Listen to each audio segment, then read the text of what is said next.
Next Level Soul Publishing presents Tuned In, The Science Behind Telepathy by William Walker Atkinson. Read by William Sterling. Introduction to the Next Level Soul edition of Tuned In, The Science Behind Telepathy. We live in an age of constant noise, relentless notifications, and a culture that glorifies talking. But what if the most important communications are the ones that happen in silence?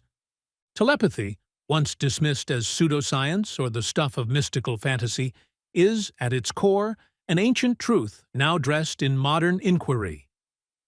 In Tuned In, The Science Behind Telepathy, William Walker Atkinson invites us to reconsider the invisible threads that connect mind to mind.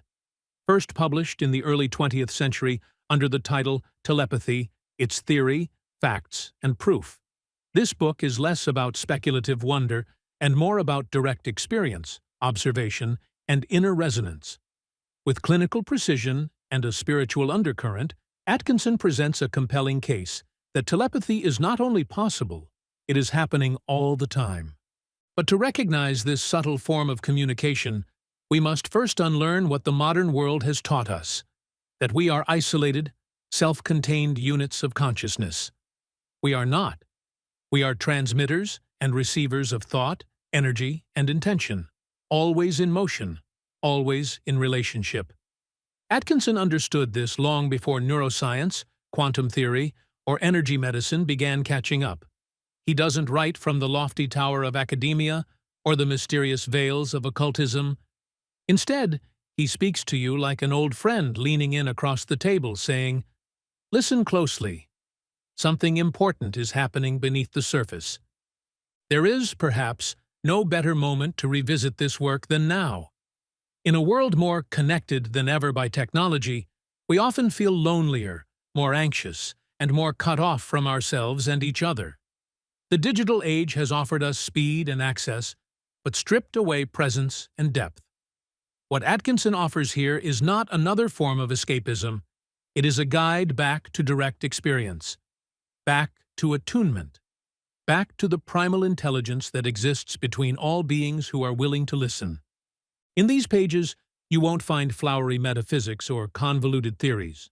You'll find instead a careful unfolding of experiments, evidence, and everyday encounters with something we've all touched but rarely named. The moment when you think of someone and they call. The instant when you feel another's pain from across the country. The undeniable inner knowing that transcends language. These moments are not accidents. They are glimpses into the field of telepathy, a field that, Atkinson insists, we can all learn to access, refine, and understand. This Next Level Soul edition has been created to help you do just that. After each chapter, you'll find a concise modern summary of the original material to help you revisit the core insight at any moment. Key takeaways, offering distilled wisdom that can be recalled in an instant. Action items, to ensure that knowledge transforms into practice, and practice into mastery. Because what good is spiritual insight if it doesn't walk with you through the world? Read this book not just with your intellect, but with your awareness. Let it speak to the part of you that already knows, that has always known, that thoughts are not walled in, that intention travels, that consciousness is a shared space. You do not need to believe in telepathy to experience it. You only need to quiet your mind long enough to notice the signal beneath the noise. You are not disconnected. You are tuned in. You've just forgotten how to listen. Let this book be your tuning fork. Chapter 1. What is telepathy? The term telepathy is of quite recent origin. A few years ago, it was not to be found in any of the standard dictionaries, and its use was confined to the small circle of investigators who were pursuing experiments in thought transference and who regarded the Society for Psychical Research of England as their center of influence. At the present time, however, the word has passed into popular usage, is found in the current editions of the dictionaries, and heard frequently on the streets. It was derived from the two Greek words tele, meaning afar, and pathos, meaning feeling.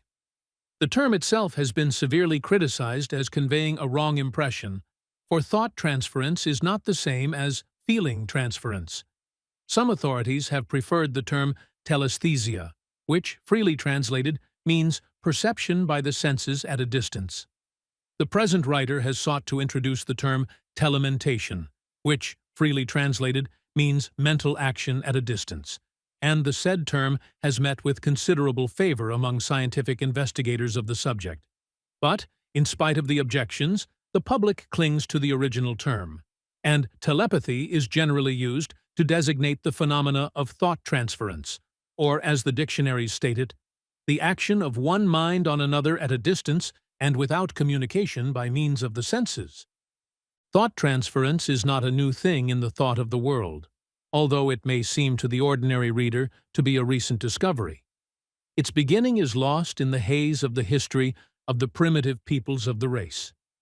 The ancient writings of India give us many instances of the effect of one mind upon another at a distance, and the occult legends of other ancient peoples give evidence that the belief in the effect of mind upon mind at a distance was quite common. In many of the old occult writings, we find traces of this almost universal belief in thought transmission and thought force, and we have every reason to believe that the old alchemists were fully acquainted with the phenomena. In India, especially, has the belief in thought transference prevailed from time immemorial.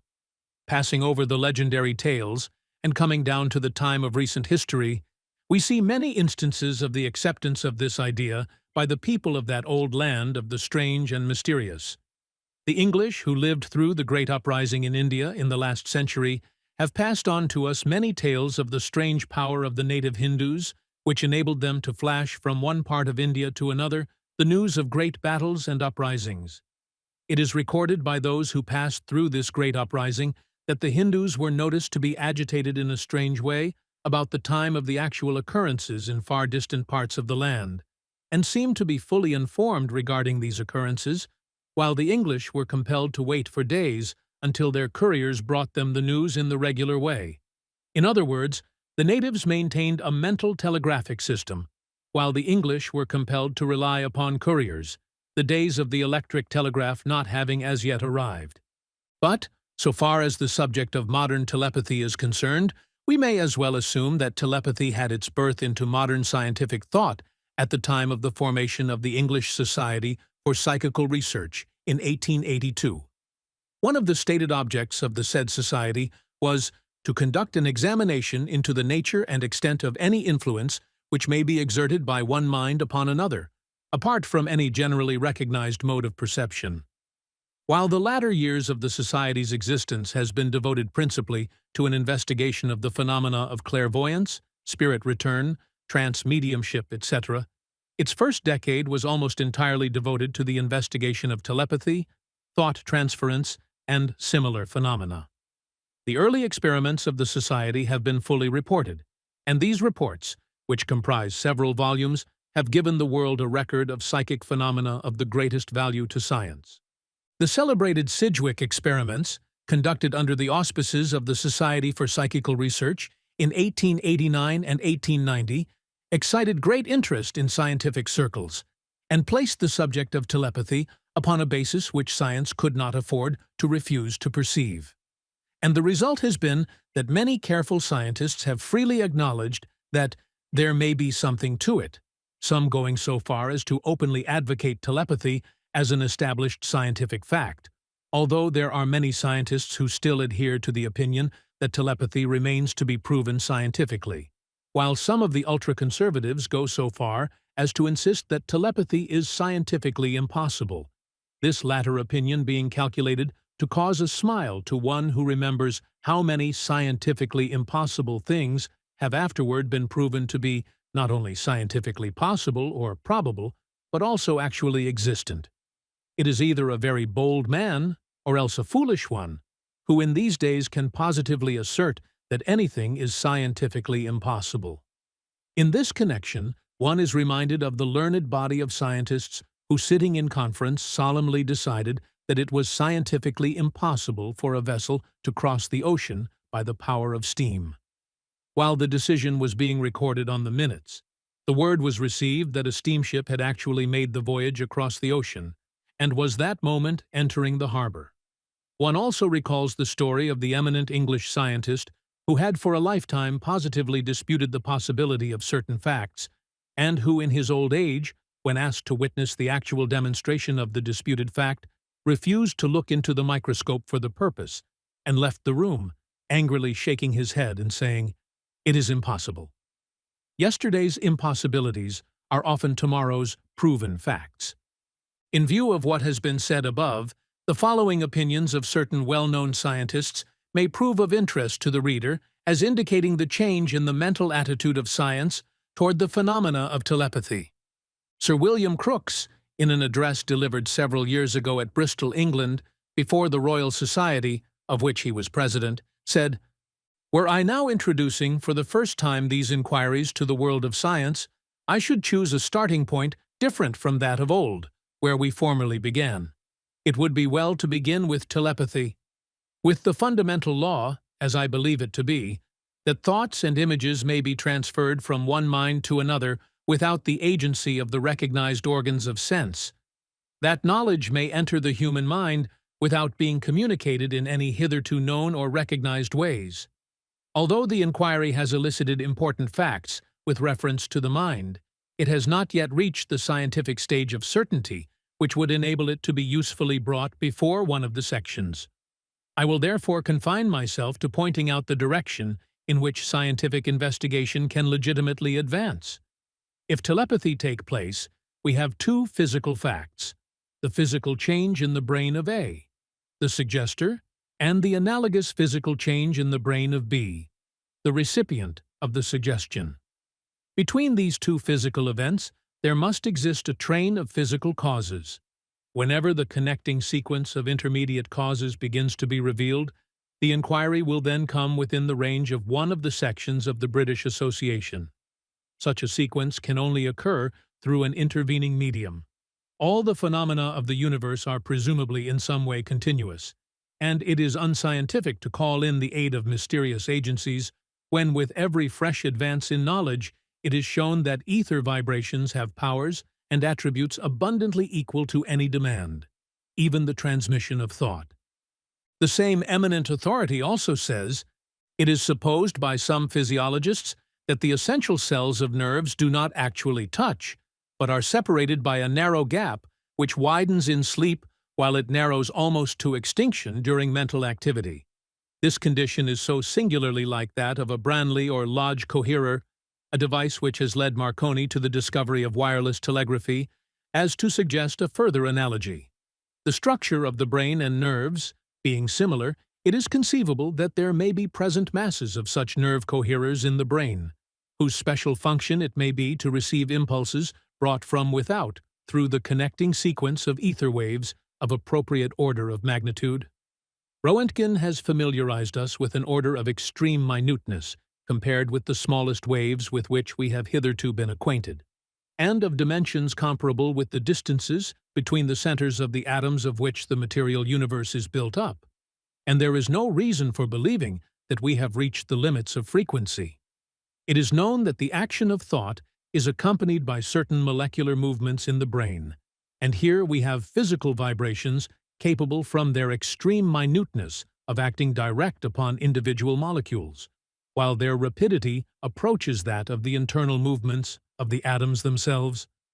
Professor Camille Flammarion, the well-known French astronomer, says, "We sum up, therefore, our preceding observations by the conclusion that one mind can act at a distance upon another, without the habitual medium of words or any other visible means of communication. It appears to us altogether unreasonable to reject this conclusion if we accept the facts. There is nothing unscientific, nothing romantic, in admitting that an idea can influence the brain from a distance.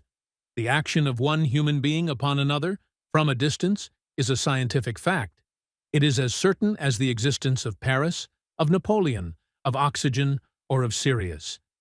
There can be no doubt that our psychical force creates a movement of the ether which transmits itself afar like all movements of ether, and becomes perceptible to brains in harmony with our own. The transformation of a psychic action into an ethereal movement, and the reverse may be analogous to what takes place on a telephone, where the receptive plate, which is identical with the plate at the other end, reconstructs the sonorous movement transmitted not by means of sound, but by electricity. Professor Okorowicz says, "Every living being is a dynamic focus. A dynamic focus tends ever to propagate the motion that is proper to it. Propagated motion becomes transformed according to the medium it traverses. Motion tends always to propagate itself. Therefore, when we see work of any kind, mechanical, electrical, nervic, or psychic, disappear without visible effect, then of two things. One happens, either a transmission or a transformation. Where does the first end, and where does the second begin? In an identical medium there is only transmission. In a different medium there is transformation. You send an electric current through a thick wire. You have the current, but you do not perceive any other force. But cut that thick wire and connect the ends by means of a fine wire. The fine wire will grow hot. There will be a transformation of the current into heat. Take a pretty strong current and interpose a wire still more resistant, or a very thin carbon rod. The carbon will emit light. A part of the current, then, is transformed into heat and light. This light acts in every direction around about, first visibly as light, then invisibly as heat, and as electric current. Hold a magnet near it. If the magnet is weak and movable, in the form of a magnetic needle, the beam of light will cause it to deviate. If it is strong and immovable, it will in turn cause the beam of light to deviate. And all this from a distance, without contact, without special conductors. A process that is at once chemical, physical, and psychical goes on in a brain. A complex action of this kind is propagated through the gray matter, as waves are propagated in water. Regarded on its physiological side, an idea is only a vibration that is propagated, yet which does not pass out of a medium in which it can exist as such. It is propagated as far as other like vibrations allow. It is propagated more widely if it assumes the character which subjectively we call emotive. But it cannot go beyond without being transformed. Nevertheless, like force in general, it cannot remain in isolation. It escapes in disguise. Thought stays at home, as the chemical action of a battery remains in a battery. It is represented by its dynamic correlate, called in the case of the battery a current, and in the case of the brain, I know not what, but whatever its name may be, it is the dynamic correlate of thought. I have chosen the term dynamic correlate. There is something more than that. The universe is neither dead nor void. A force that is transmitted meets other forces, and if it is transformed only little by little, it usually limits itself to modifying another force at its own cost, though without suffering perceptibly thereby. This is the case particularly with forces that are persistent, concentrated, well seconded by their medium. It is the case with the physiological equilibrium, nervic force, psychic force, ideas, emotions, tendencies. These modify environing forces without themselves disappearing. They are but imperceptibly transformed, and if the next man is of a nature exceptionally well adapted to them, they gain in inductive action. It is quite gratifying to find such eminent scientific authority expressing its conviction of the reality of thought transference. But the average person, in the end, believes in telepathy not so much because this scientist or that one thinks it reasonable, but because he or she has had some personal experience or bit of individual proof. Who of us has not had the experience of thinking of someone whom we have not seen or heard of for months or years, only to see the individual in person shortly afterward? Often in speaking to another person, we will find that he will utter the very words that we had in mind. It is not uncommon for two persons to start in at the same moment to say precisely the same thing to each other. How often has the person of whom we have been speaking walked unexpectedly into our presence? The old saying, "Speak of the angels, and you hear the rustle of their wings," voices the common experience of the race in this respect. Several years ago, Mark Twain wrote a magazine article in which he stated an experience common to many others. He said that he was in the habit of writing a letter to a person, and then, after duly addressing it, destroying it instead of mailing it.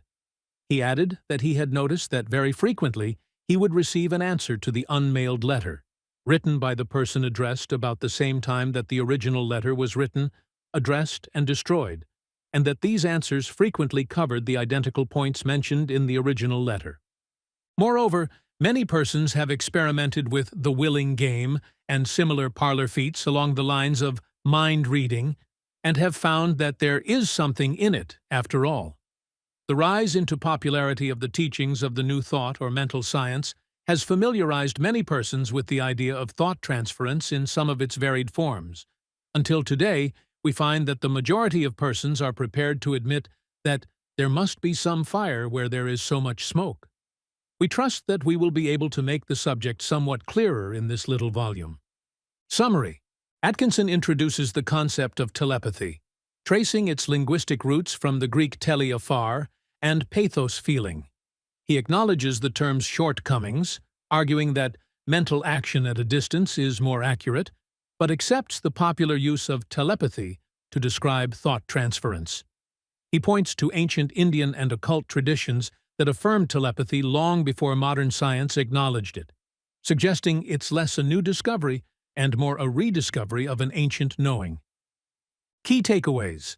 Telepathy is the transmission of thought without the use of the physical senses. This phenomenon has deep historical roots in ancient spiritual traditions. Scientific terminology may evolve, but the underlying truth remains. Action items. Reflect on moments when you just knew someone was thinking of you. Start a telepathy journal. Begin a 5-minute daily quieting practice to tune into subtler forms of mental communication. Be open to receiving thought impressions without judgment. Chapter 2. The Nature of the Problem. Many persons who are interested in the phenomena of telepathy and who accept the proofs offered by its advocates seem to regard these phenomena as quite ordinary and as fully in accord with the more familiar manifestations of nature's forces. We frequently hear telepathy compared to the manifestation of electricity, particularly in the phase of wireless telegraphy. But the matter is not so simple as this. It cannot be lightly dismissed or placed in any ordinary category. It is, scientifically, sui generis, in a class by itself, unique, peculiar. While we shall not attempt to put forward any special hypothesis at this point, we invite you to consider the following statement from the lips of an eminent English statesman, himself an earnest investigator of telepathy. After reading his statement, you will begin to appreciate the full nature of the problem confronting those who, while admitting the proofs of telepathy, would seek to account for the same by scientific principles. The Right Honourable A.J. Balfour, afterward Prime Minister of England, in an address delivered in 1894, while he was the president of the Society for Psychical Research, said in relation to telepathy, "Now I will give you a case of what I mean by a scientifically extraordinary event, which, as you will at once perceive, may be one which at first sight, and to many observers, may appear almost commonplace and familiar. I have constantly met people who will tell you, with no apparent consciousness, that they are saying anything more out of the way than an observation about the weather, that by an exercise of their will they can make anybody at a little distance turn round and look at them. Now, such a fact, if fact it be, is far more scientifically extraordinary than would be the destruction of this globe by some celestial catastrophe. How profoundly mistaken, then, are they who think that this exercise of willpower, as they call it, is the most natural thing in the world, something that everybody would have expected, something which hardly deserves scientific notice or requires scientific explanation. In reality, it is a profound mystery if it be true, or if anything like it be true, and no event, however startling, which easily finds its appropriate niche in the structure of the physical sciences, ought to excite half as much intellectual curiosity as this dull and at first sight commonplace phenomenon. Now, do not suppose that I want you to believe that every gentle-manner lady who chooses to suppose himself or herself exceptionally endowed with this so-called willpower is other than the dupe of an ill-regulated fancy. There is, however, quite apart from the testimony, a vast mass of evidence in favor of what we now call telepathy. And to telepathy, the observations I have been making do, in my opinion, most strictly apply. For consider, in every case of telepathy, you have an example of real or apparent action at a distance. Examples of real or apparent action at a distance are, of course, very common. Gravitation is such an example. We are not aware at the present time of any mechanism, if I may use the phrase, which can transmit gravitational influence from one gravitating body to another. Nevertheless, scientific men do not rest content with that view. I recollect it used to be maintained by the late Mr. John Mill that there was no ground for regarding with any special wonder the phenomenon of action at a distance.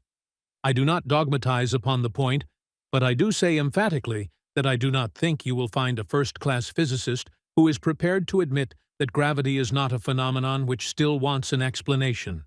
He is not ready, in other words, to accept action at a distance as an ultimate fact, though he has not even got the first clue to the real nature of the links by which the attracting bodies mutually act upon one another. But though gravitation and telepathy are alike in this, that we are quite ignorant of the means by which in either case distant bodies influence one another, it would be a great mistake to suppose that the two modes of operation are equally mysterious. In the case of telepathy, there is not merely the difficulty of conjecturing the nature of the mechanism which operates between the agent and the percipient, between the man who influences and the man who is influenced, but the whole character of the phenomena refuses to fit in with any of our accepted ideas as to the mode in which force may be exercised from one portion of space to another. Is this telepathic action an ordinary case of action from a center of disturbance? Is it equally diffused in all directions? Is it like the light of a candle, or the light of the sun, which radiates equally into space in every direction at the same time? If it is, it must obey the law, at least we should expect it to obey the law, of all other forces which so act through a non-absorbing medium, and its effects must diminish inversely as the square of the distance. It must, so to speak, get beaten out thinner and thinner the further it gets removed from its original source. But is this so? Is it even credible that the mere thoughts, or, if you please, the neural changes corresponding to these thoughts, of any individual, could have in them the energy to produce sensible effects equally in all directions, for distances which do not, as far as our investigations go, appear to have any necessary limit? It is, I think, incredible, and in any case, there is no evidence whatever that this actual diffusion ever takes place. The willpower, whenever the will is used, or the thoughts, in cases where the will is not used, have an effect, as a rule, only upon one or two individuals at most. There is no appearance of general diffusion.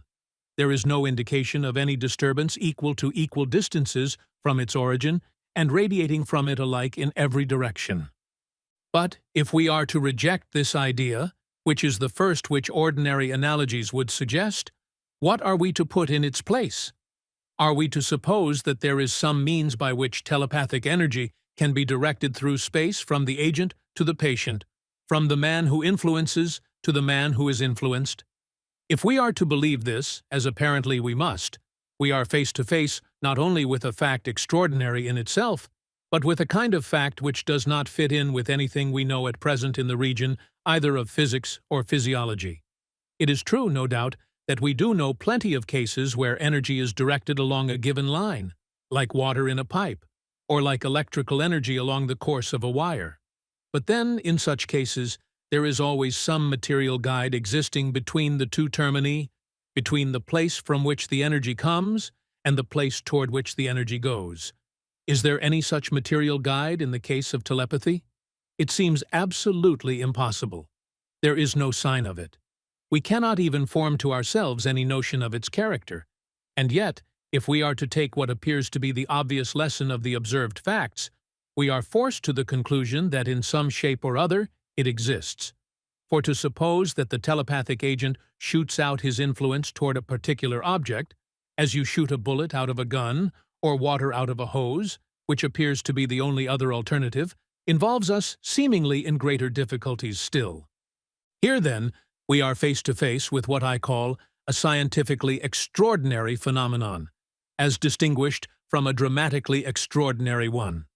Anyone who has endeavored to wade through the mass of evidence collected by our society on the subject will be prepared to admit that it is not exciting or interesting in itself, that it does not arouse a foolish wonder, or appeal unduly to any craving for the marvelous. But dull as these experiments may seem, dull indeed as they often are, their dullness is really one of their great advantages. It effectually excludes some perturbing influences that might otherwise affect the cool analysis of the experimental data, and in consequence, it makes those investigations, in my judgment, the best starting point from which to reconsider, should it be necessary, our general view, I will not say of the material universe, but of the universe of phenomena in space. Even if we cannot entertain any confident hope of discovering what laws these half-seen phenomena obey, at all events, it will be some gain to have shown, not as a matter of speculation or conjecture, but as a matter of ascertained fact, that there are things in heaven and earth not hitherto dreamed of in our scientific philosophy. Summary. Here, Atkinson clarifies the challenges facing telepathy research. The main issue is the inability to measure or perceive the medium through which telepathy occurs. Scientists skeptical of anything not measurable struggle with validating such phenomena. Atkinson argues that just because we can't explain the how doesn't mean the what isn't real. Telepathy exists as a fact of experience, even if the mechanism is still unknown. Key takeaways. Lack of scientific explanation doesn't disprove an experience. Denial often stems from limited perception or materialist dogma. We must explore with humility and curiosity, not rigid skepticism. Action items. Practice being aware of unseen influences, intuitions, energy shifts. Challenge yourself to hold space for mystery without demanding proof. Read with both intellect and intuition. Don't discard what can't yet be explained. Chapter 3. Experimental Telepathy. Beginning with the year 1882 and continuing for several years thereafter, the English Society for Psychical Research conducted an important series of experiments in telepathy, the records of which have been preserved in the several reports of the Society, which are on file in the principal libraries of the world. In the glossary of terms used in psychical research by the Society, we find telepathy defined as the communication of impressions of any kind from one mind to another, independently of the recognized channels of sense. In 1882, the president of the Society, Professor Henry Sidgwick, appointed a committee to investigate thought reading or thought transference, the members of the committee being Professor W. F. Barrett, Professor of Physics in the Royal College of Science for Ireland, Edmund Gurney, M.A., late Fellow of Trinity College, and F. W. H. Myers, M.A., late Fellow of Trinity College, Cambridge. The purpose of the inquiry by the committee was stated as follows. Is there or is there not any existing or attainable evidence that can stand fair physiological criticism to support a belief that a vivid impression or a distinct idea in one mind can be communicated to another mind without the intervening help of the recognized organs of sensation?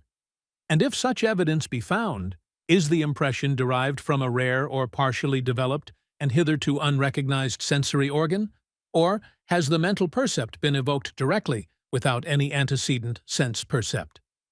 The committee classified the phenomena of thought transference as follows. I. Phenomena manifested in which the hands of the operator are in contact with the subject. Second, phenomena manifested without contact with the person willing or sending the thought impulse. Third, phenomena manifested in which some number, word, or card is guessed without any apparent physical communication between the operator and subject.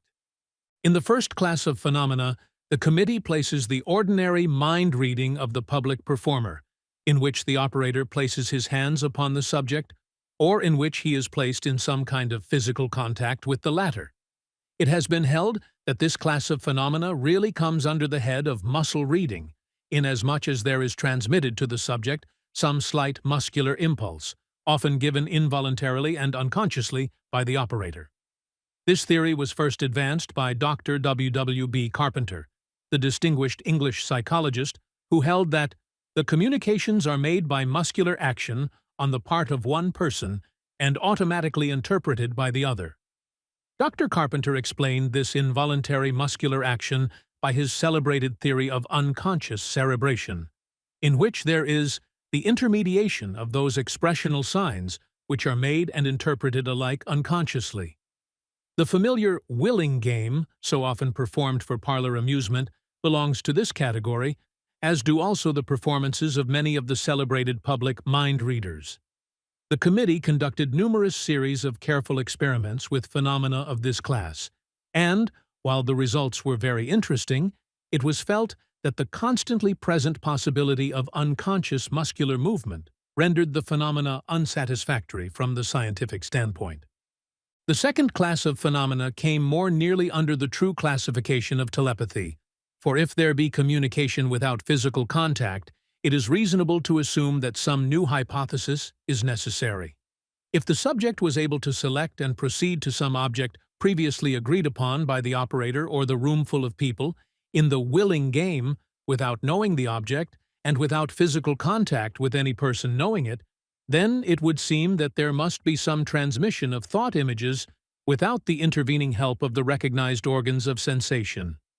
But so careful were the members of the committee, and so closely did they adhere to the strictest scientific methods, that they discarded this class of phenomena as unsatisfactory and unconvincing, and as open to the suspicion that the subject may have received involuntary guidance from the eyes of the company, or perhaps from the different shades of tone in the conversation as the subject approached or receded from the selected object to be found.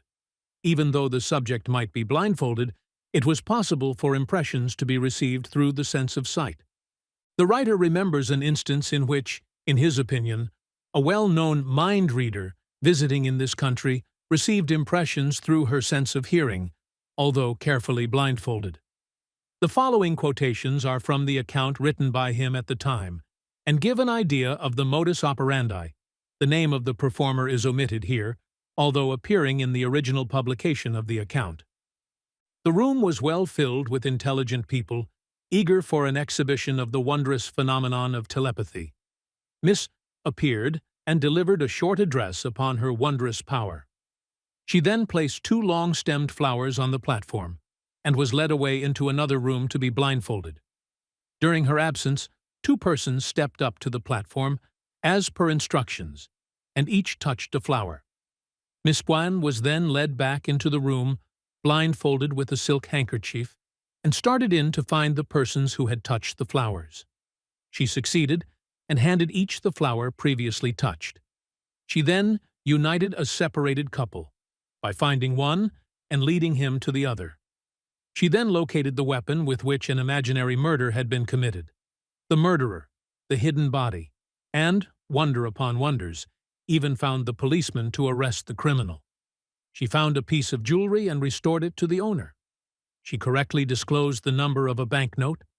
The audience was pleased, and many went away, apparently convinced that here was telepathy that telepathed.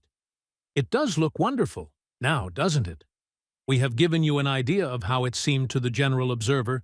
Now let us tell you how it appeared to those who were on the inside.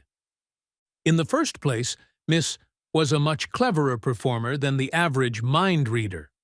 She performed her feats with much less personal contact than any other public performer whom we have seen. She went about her work without loss of time and with an air of confidence and assurance, which created a good effect. It appeared to us, however, that her feats could be fully accounted for upon the theory of the use of the 5 senses, sharpened by practice, and that any of the feats could be duplicated by one familiar with the subject without the aid of telepathy.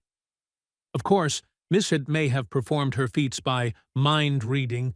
Nobody but herself can speak positively on that point, but we say that the same feats can be performed by the use of the 5 senses alone. In the first place, the ordinary blindfolding does not shut out the senses of sight and hearing, as you may ascertain by a little personal practice.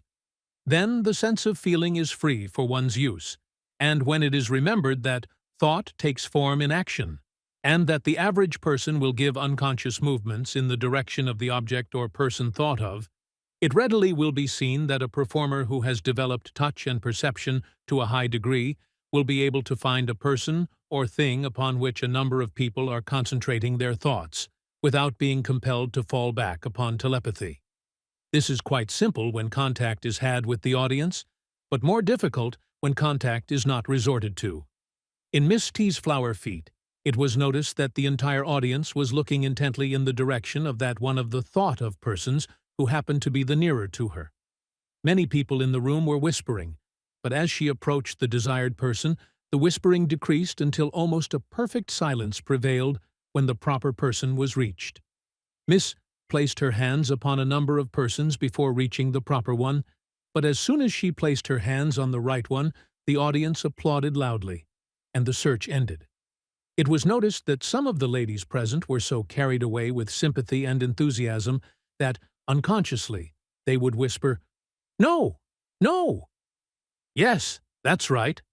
This way, to the right, right," etc., etc., and by other involuntary exclamations and motions give cues which could be taken advantage of by a performer depending upon the use of her sharpened senses. In short, it was an up-to-date variation of the old game of hot and cold, familiar to our childhood days. You all know how expert some of your crowd of boys and girls became in this game, and how soon the hidden object was found by the aid of the hot and cold suggestions. You all remember how some sympathetic and enthusiastic little girl would become so excited that when you neared the hidden object, she could scarcely keep her seat, and her hot, hot, hot fairly sent you spinning toward the hidden handkerchief. We well remember our own childhood days, when this was our own favorite game, and when we were the champion lightweight, hot and cold finder of our juvenile set. And we remember, oh, how well we remember, that little fair-faced girl with the long golden curls, and that sweet little trick of demurely lifting her big blue eyes to meet our own boyish gaze. We well remember how our youthful heart would beat when those eyes of blue would. But that's another story. What we wished to say was that that little girl was our mascot in the game of hot and cold. Even when she was singing "Cold, Cold, Cold," she would be looking intently toward the hidden object, and even leaning in that direction.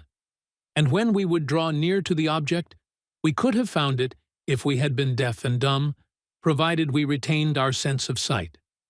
That little girl was our guiding star, our compass. There were many grown-ups that evening who reminded us forcibly of the ways of that little golden-haired fairy. They just wanted Miss to find those chosen people the worst way.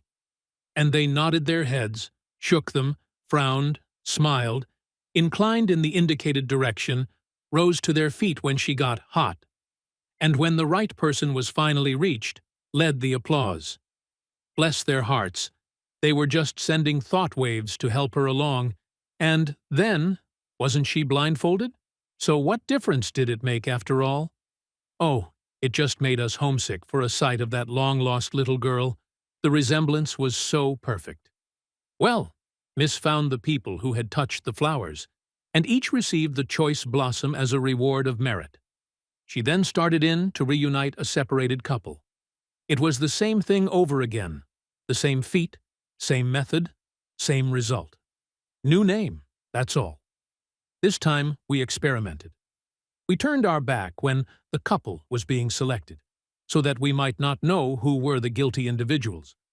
When the hunt began, we turned around and found that we were able to pick out the separated twin souls simply by means of the hot and cold suggestions being given, although remember that we had to depend on sight and hearing, our sense of feeling not being called into play. We could easily tell when Miss was getting hot, and, in short, were able to point out to our companion the progress of the hunt. When it is remembered that the chosen person nearly always gives an involuntary indication to the trained observer who is touching him, it will be seen that experience, training, and quickened powers of perception are the prime requisites for the performance of the majority of these so-called telepathic feats. In some of the subsequent feats, Some doubting Thomases would occasionally applaud when Miss Yeat reached some person other than the right one. On such occasions, she would stop just where she was, and would apparently think that the right party had been reached, until an ominous silence would reveal the fact that she was cold. This, of course, may have been merely a series of coincidences, and we simply state it as an item of interest. It is interesting to note that the same performer, at a later exhibition, in which she was subjected to scientific test conditions, including the proper covering of the eyes by means of little ovals of surgeon's cotton placed neatly one over the other, and a bunch on top of all, and then the handkerchief bound over that, and the filling of her ears with cotton, with another handkerchief bound around them, failed utterly to perform the feats that she had so successfully performed at the previous exhibition. She claimed that her failure was due to the audience being against her, and even accused the person who had brought about her failure of having hypnotized her. The opinion of the scientific investigators present was that she was unable to receive the impressions, consciously or unconsciously, through the senses of sight or hearing, and hence failed. We have related the case merely to show that it is possible for these feats to be performed without contact by means of the ordinary senses. It is possible that this performer may have been self-deceived. Such cases are common in the history of experimental psychology. In view of what we have said, it may be seen why the Committee of the Society for Psychical Research ruled out this second class of phenomena as not being above the suspicion of error and unconscious cerebration. If the proofs of telepathy terminated here, the decision would have to be the old Scotch verdict of not proven. But, as we proceed to a consideration of the third class of phenomena, we will see that the inquiry has only begun. Summary. Atkinson shares documented experiments demonstrating telepathy under controlled conditions. Subjects separated by distance were able to transmit images, numbers, and feelings.